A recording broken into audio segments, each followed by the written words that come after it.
Hello, everyone. Today's guest is Batja Mesquita, a social psychologist, an effective scientist, and a pioneer of cultural psychology.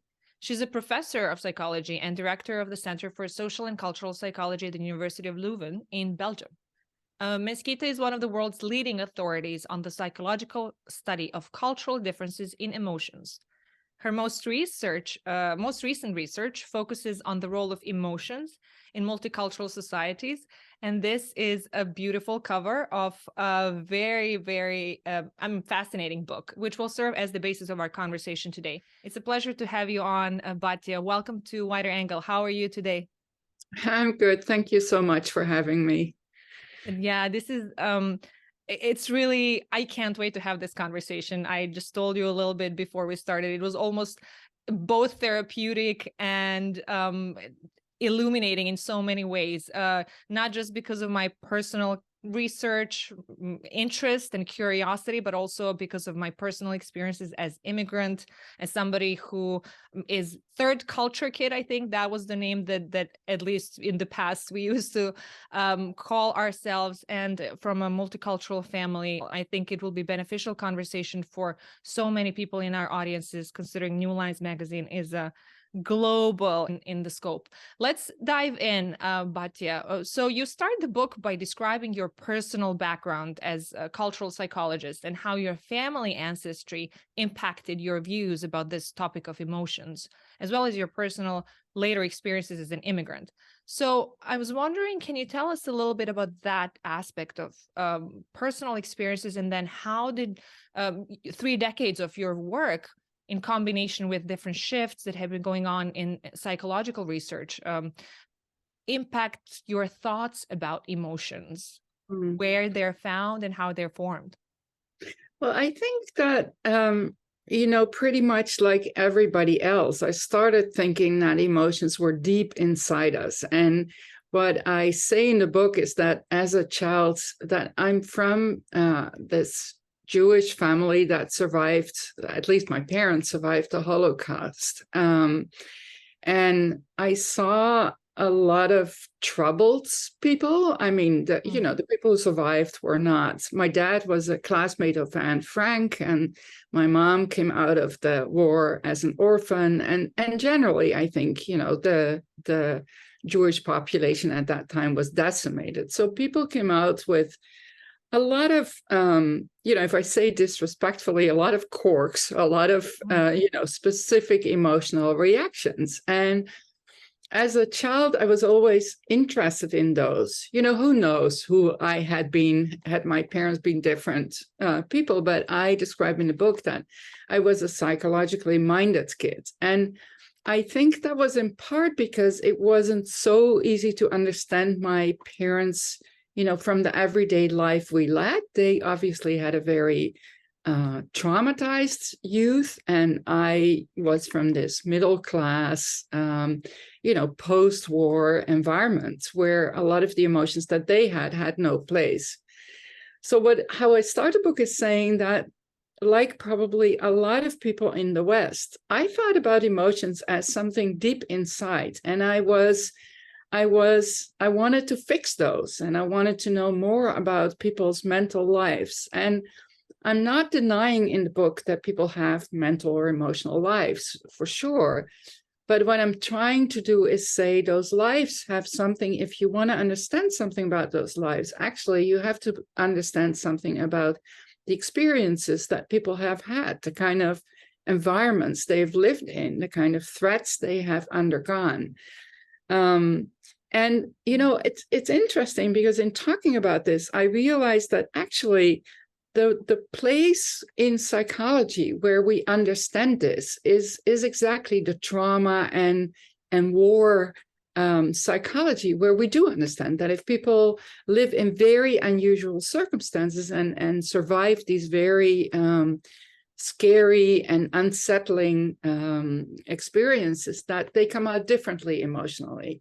Whereas psychology is, I think, less geared towards the environment, is just in understanding our everyday emotions and saying, why do we have emotions like let's say, anger and happiness and fear? Why do we have those experiences? And what I argue in the book is, just like we look at what people experience for our, for the big emotions, for the trauma emotions, for loss and grief and bereavement, we should look at our environment when we want to understand our everyday emotions. Mm.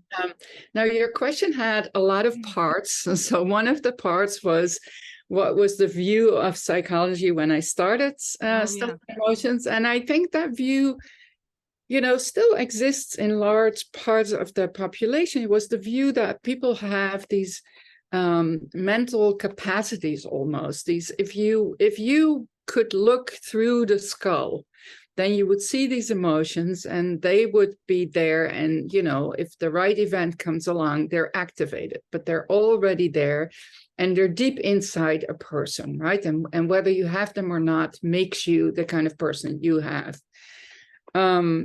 And also, I think what comes with that view is that they're always the same, that, your happiness or my happiness, it's what in the book I mentioned, the movie Inside Out. I don't know how many people from your non-American audience have seen that movie, but in that movie, happiness always is the same kind of character, and it looks a certain way, it talks a certain way, and same with anger.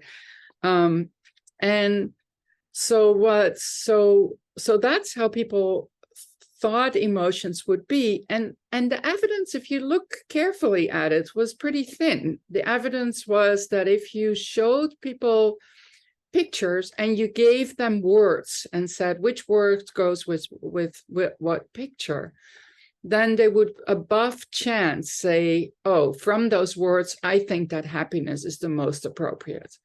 But we actually didn't know, for example, if you did that task in different cultures, was the words that they used for happiness, was that at all the same? So the evidence was pretty limited for that. But I think it resonates with the Western idea that things happen within the person and that they're already made, something biological. We're already prepared to have these emotions. And these emotions happen to be the emotions that are best known in the West, and the way we talk about those emotions. And it's interesting.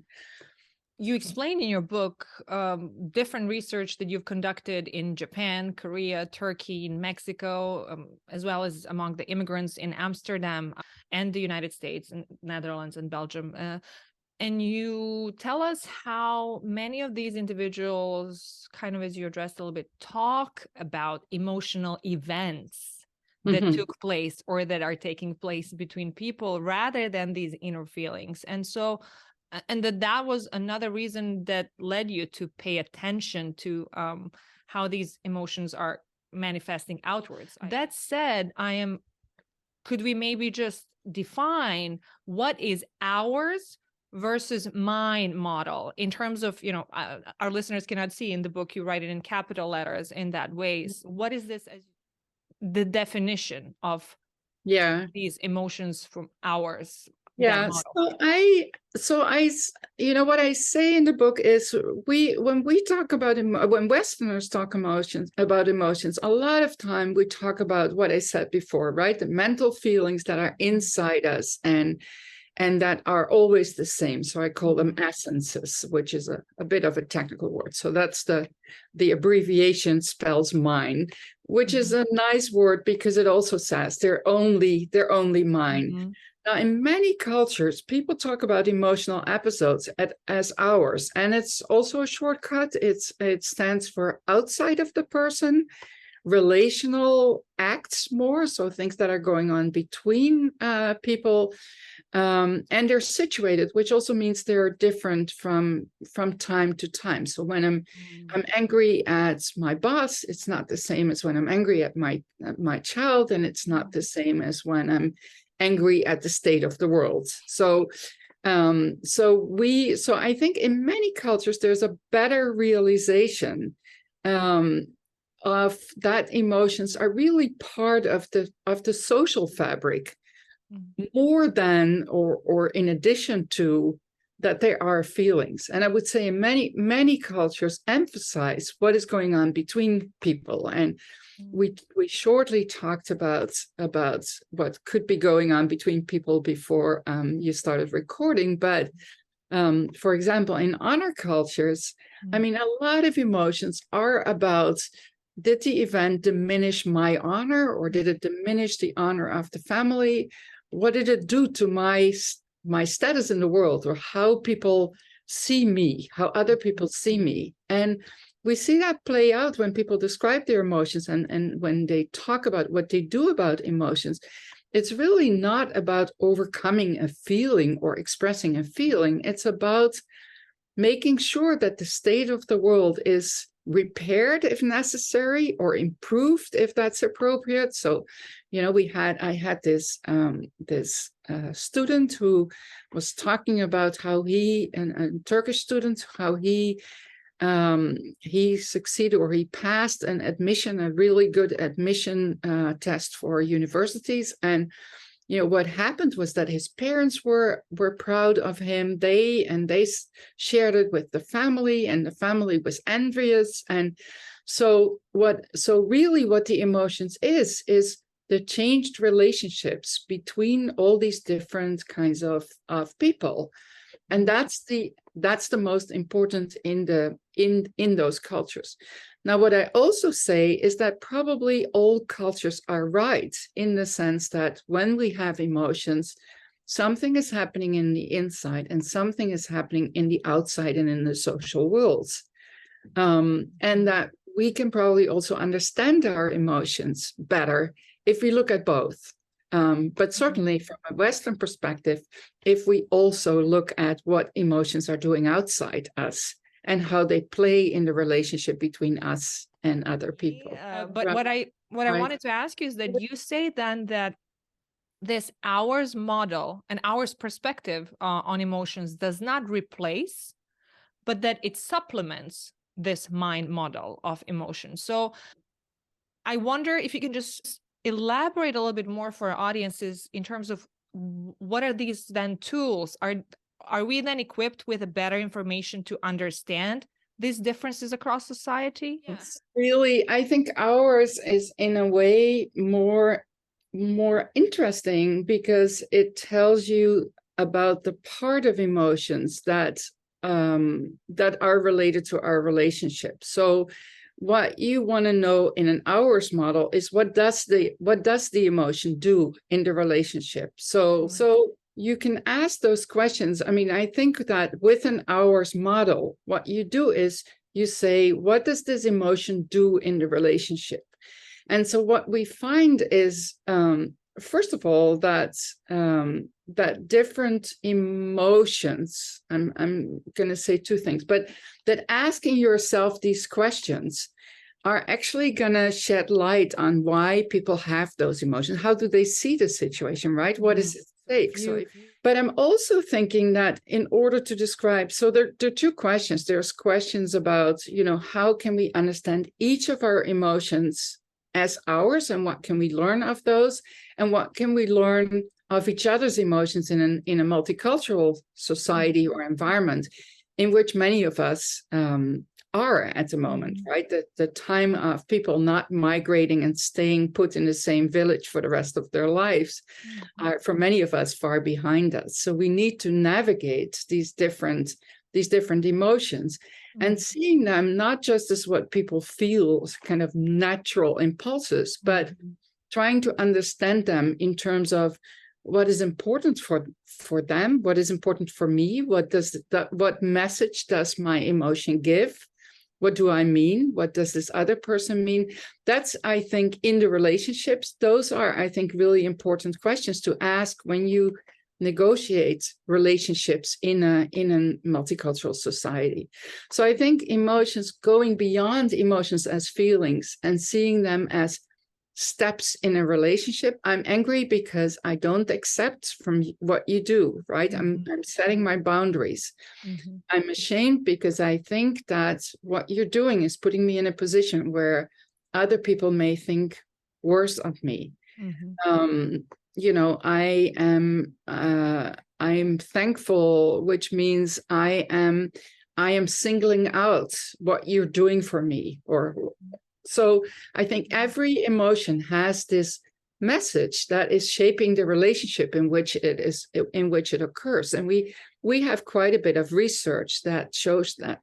Now, the other part of that is that the relationships or the kinds of things that people value in different cultures are different. So in a culture where it's important to set individual personal boundaries, anger may be anger is never a good emotion, but anger may be a little more accepted than when people in a culture value harmony. And anger in some positions in a culture may be more acceptable than in other positions, depending on how hierarchical the culture is.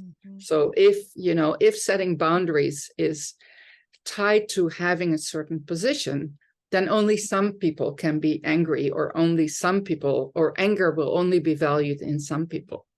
And so what I'm saying in the book is that understanding people's emotions is also understanding what kinds of relationships they're valuing or they're trying to achieve. And that's important in our interaction. And that is why, as we'll get later, we will talk about why that's a dance.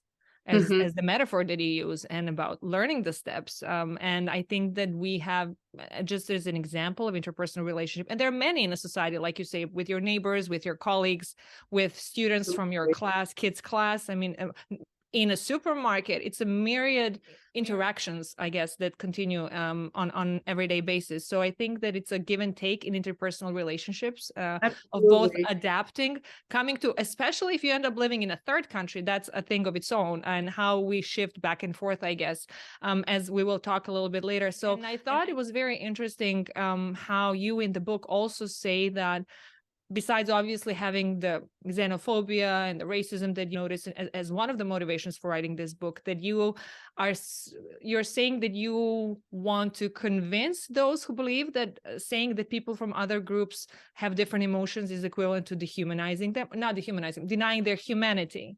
I want to talk about hard science here. And you say we have research as well behind all this. So if human bodies are not pre-wired, as you write, for certain emotions, what do they then allow or prepare us for? What does the neuroscience tell about the way this ours model of emotions work? Yeah, I'm not a neuroscientist. I will say that as a disclaimer, but what I think what neuroscience is very clear about now is that what we come prepared for is to live with other people. We all have bodies, but we also come with a brain that has yet to be developed, and that is being wired through experiences and to a large extent through experiences with other people. So what we learn is, what we learn from our caregivers and from the way the world is structured. And every neuroscientist will now say that, yes, of course, what we can learn is bounded. We have brains and bodies, and those brains and bodies are, to a large extent, similar for the species. But having said that, environments can vary very widely. And so we learn to make different predictions. We learn to expect different things. We see different emotions. We see emotions play out in a different way. We learn that people respond well to certain emotions, don't respond well to other emotions. So I think what the neuroscience, the hard science, as you will, is that we are prepared to learn a lot from our environment. What we're also probably come prepared with is a body that feels a certain way. So it feels, we definitely have some signals that things are bad or good.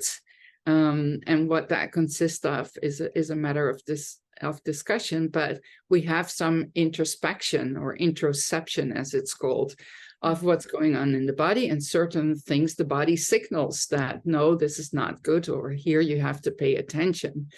But then everything else seems to be very widely variable. Now, I will say that some things, and this is also hard science, even though it's not always recognized as hard science, there are, of course, also similarities in the structure of our social lives. So it's not just the brain and the body that we come with, but it's also with people who are taking care of us and whom we are dependent on, our own group, the need for being accepted within that group, and the need for forging collaborations, the avoidance or skewance of too much conflict. So we are, in a way, we are bound by the social possibilities that we have in our environment.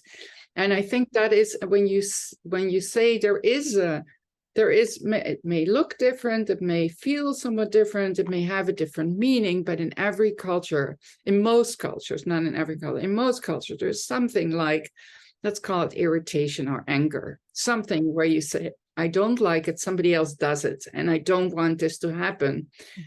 But, but that's maybe, you can say in every culture, there are these interpersonal configurations that we respond to, but then how we do that, how it feels exactly, if that is a good thing or a bad thing, how other people respond to it, what our own response is when we feel it, how often we feel it, all of those things are different. And what I say in the book also is that when you look at how parents in different cultures teach their children something like anger, it's very different with some parents and as parents in some cultures, teaching them that, articulating your own wishes and desires is a good thing. And no, we don't like it, but we take it seriously. And in other cultures where parents think it's immature and they don't respond to it or punish their kids for it. So there's a wide range of responses that then shapes the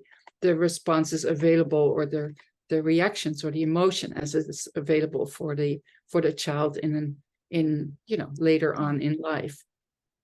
It's fascinating. I mean, the examples about parenting there's a wide variety of them in the book, from Germany to Korea to Japan to United States. I was particularly, at some points, I was laughing out loud while reading, because I was recognizing, for example, the idea of pride in United States that is expected. I'm speaking in passive voice, I guess, that is expected to be instilled, the uniqueness. And you write in the book how even, you were praising your son when he was able to hold a book correctly. Yeah, and I have 3 boys. Now, after reading this book, I'm wondering, am I raising them in some sort of mix of all sorts of culture that are part of me? Probably, while I'm probably also consciously thinking about adapting them or teaching them to become an adult who might be living in the United States. As you said in the book, in sense of there's no right or wrong emotions. It is about just raising, I guess, in terms of parenting, raising that person to be the adult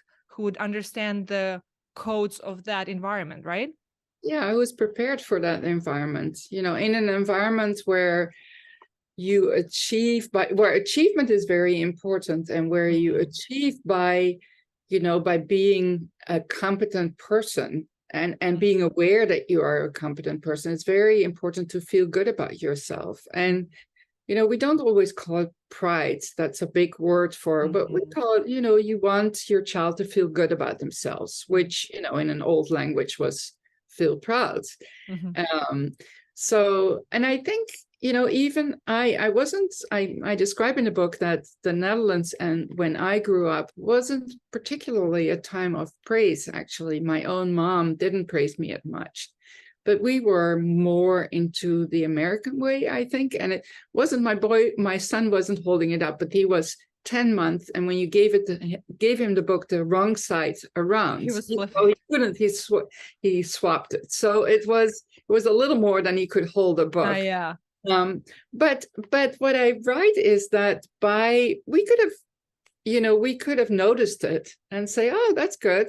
But no, we repeated it and gave him opportunities to do it, because I think in retrospect, and I can't say that all of those things were conscious at the time, but when I think back of it, this is what we did. And so we created opportunity after opportunity to feel good about himself. And I thought he was proud, but boy, I don't think he had the adult kind of feelings with the expectations to go with it. But yeah, so that's what I say in the book. And there's research with Taiwanese moms who said they didn't really know what self-esteem was, and for them it was more important for a child to feel to be shameful than to, it was a problem if they were shameless, not if they were shameful. And so feeling shame or knowing what they did bad was a condition to be a good person. And this was because it's very understandable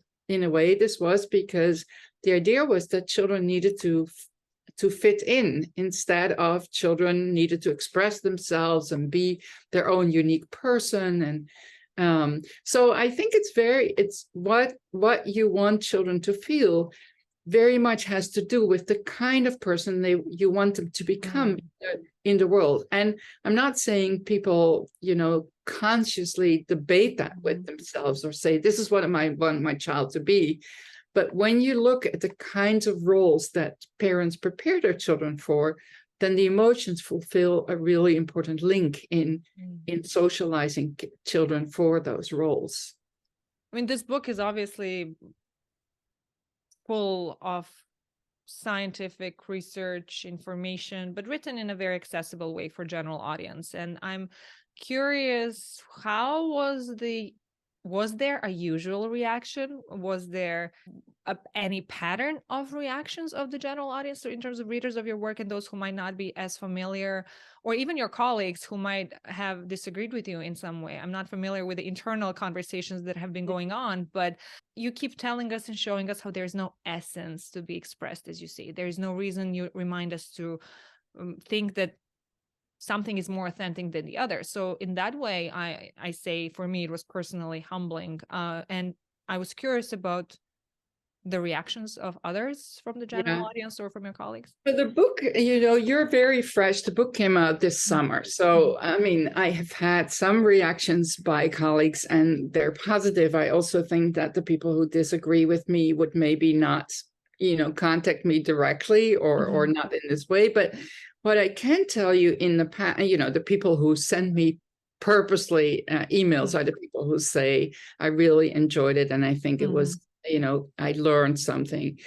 But I will say that in the past, people have challenged me, and mostly when I use self-report data, which I think are, there's some experiments of what people do, but there are also there's also some research where I asked people how they felt, what they did. And people were very disbelieving, and they were asking me, especially when I once presented research on Japanese and Americans, and I presented it to an audience, and people said, but how do you know that the Japanese respondents in your research didn't just feel like the Americans, but, for social norms, they didn't want to express it? And I said, strictly taken, you're right. I don't know, because this is what they were self-reporting.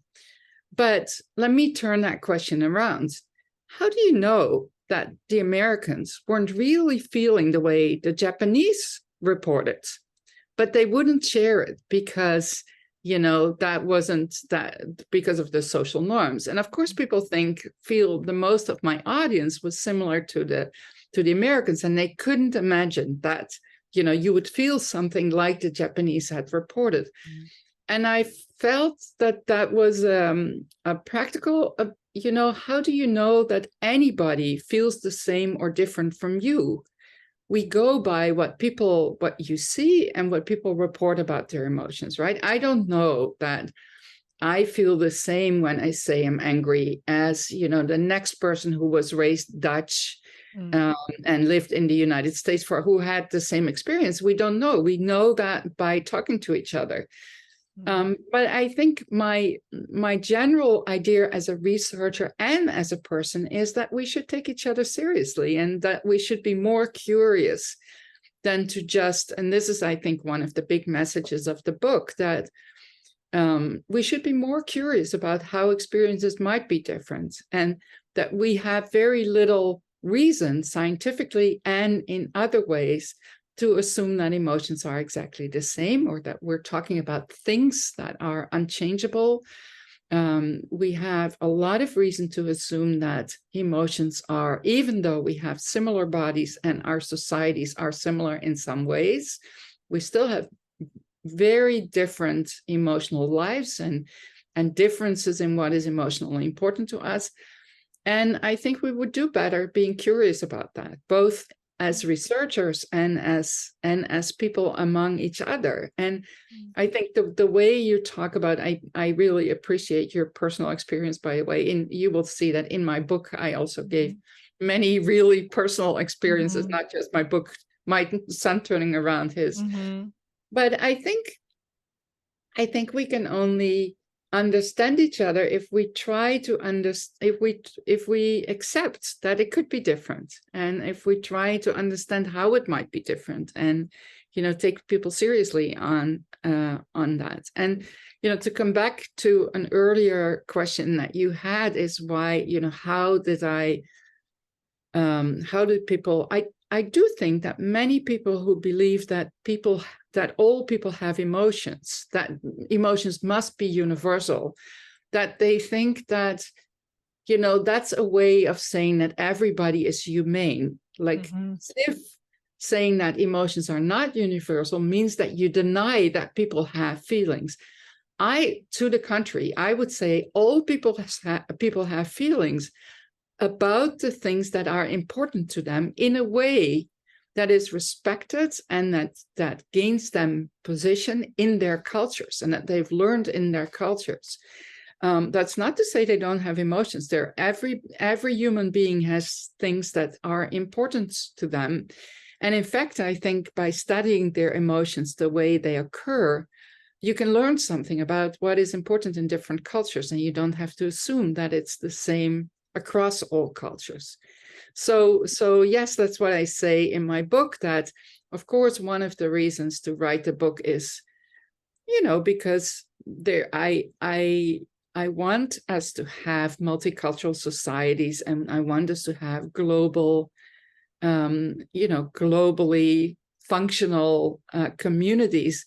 But also I think that some of the people who have the same goals think that thinking about emotions as universal, is a good trajectory of getting there. And I think, to the contrary, that assuming that people have emotions just like us is actually an obstacle to understanding what people with different cultural backgrounds may feel, and what is important to them.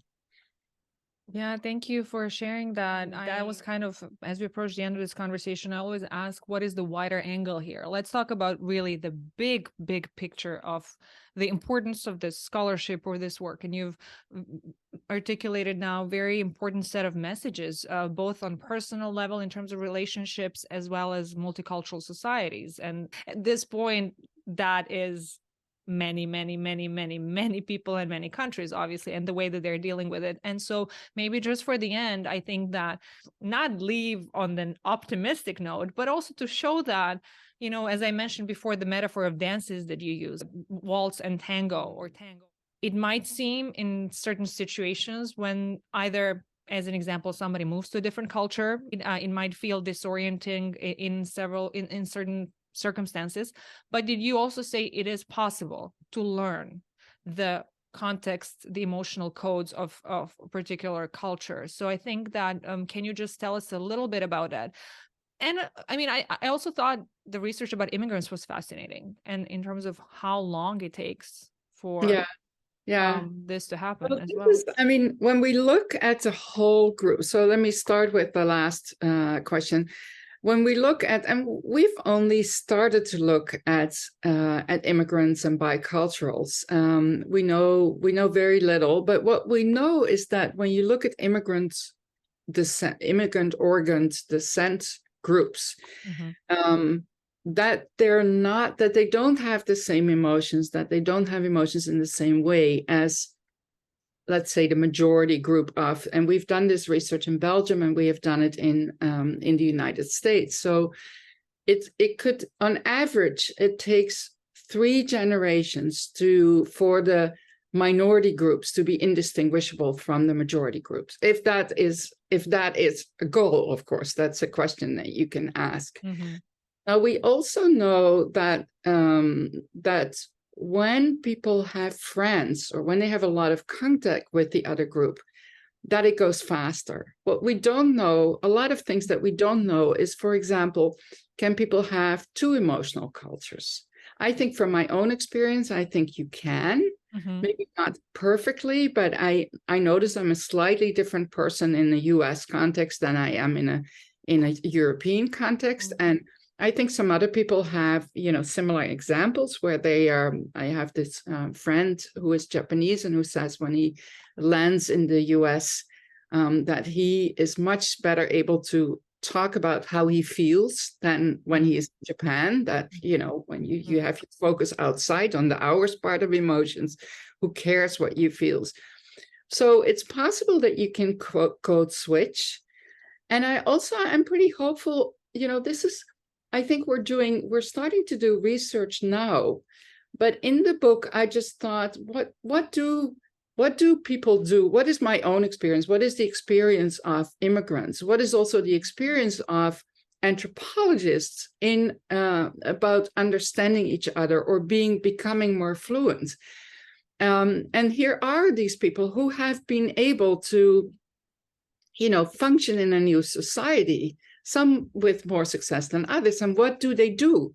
And so what I say in the book is precisely what we said before: is be humble, try to find out what other people feel, try to find out what is at stake. So why is this situation suddenly important? Or maybe why is it important for me?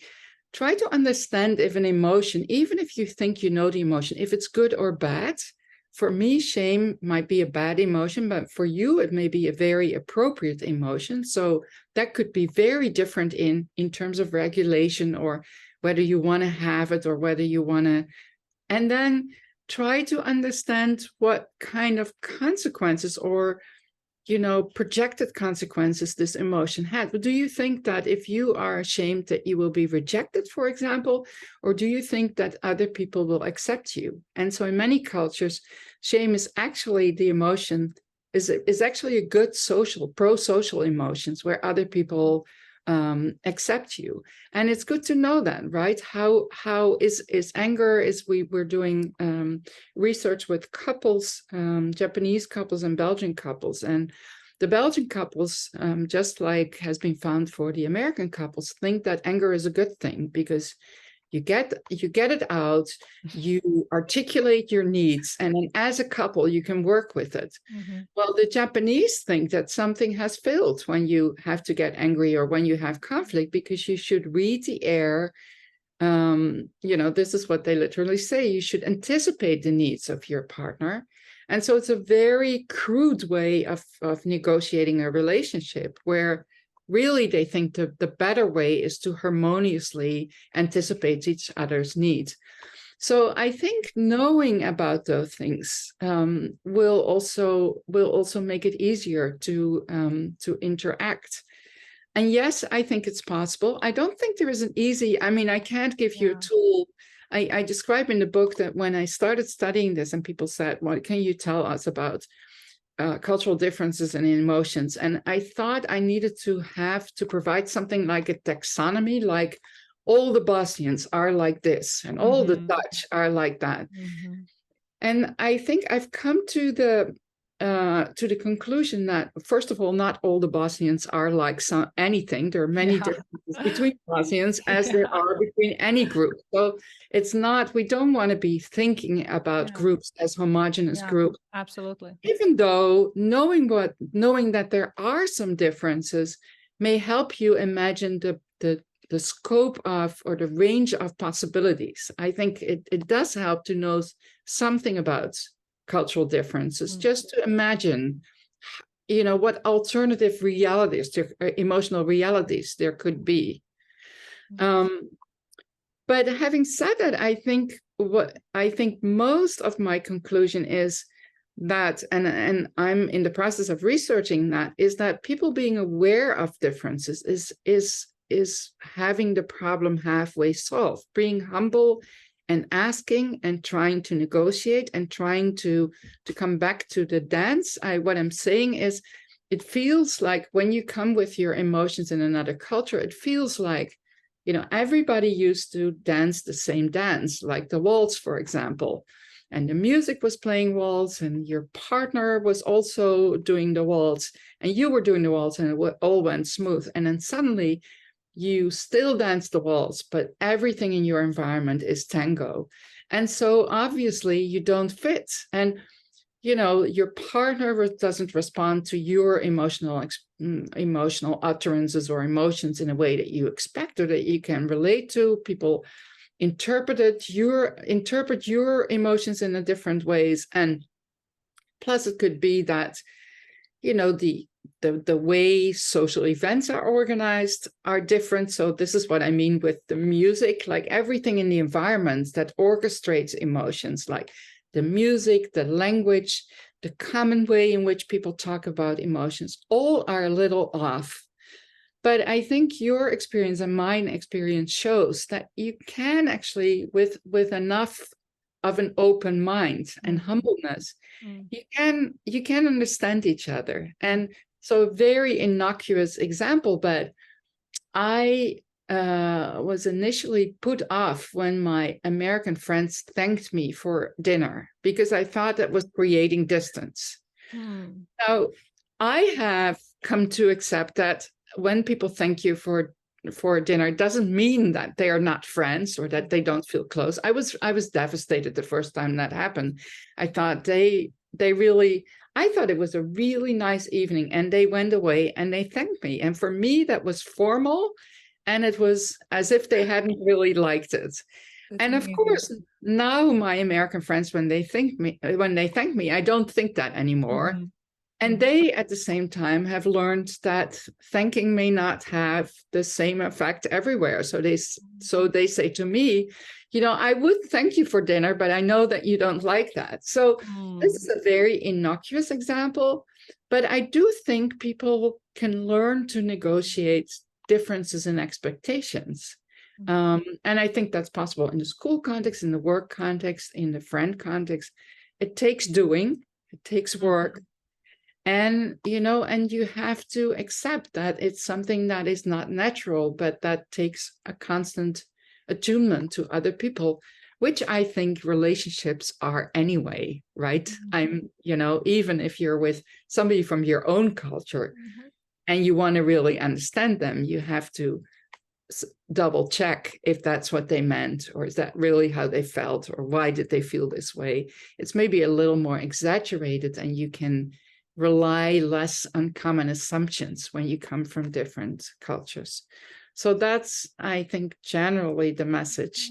But in terms of the research, we're actually doing research at the moment where we try to look at intercultural diets, so people and we see if you give them some knowledge about where emotions differ cross-culturally, so at what junctures are emotions different, is that helping them to more effectively try to negotiate their relationships? Do they understand each other's relations better? Can they ask each other more appropriate questions? And can they maybe shortcut the long process of becoming attuned to each other? And that's something I don't know, but I would assume. But that's what we're in the process of studying.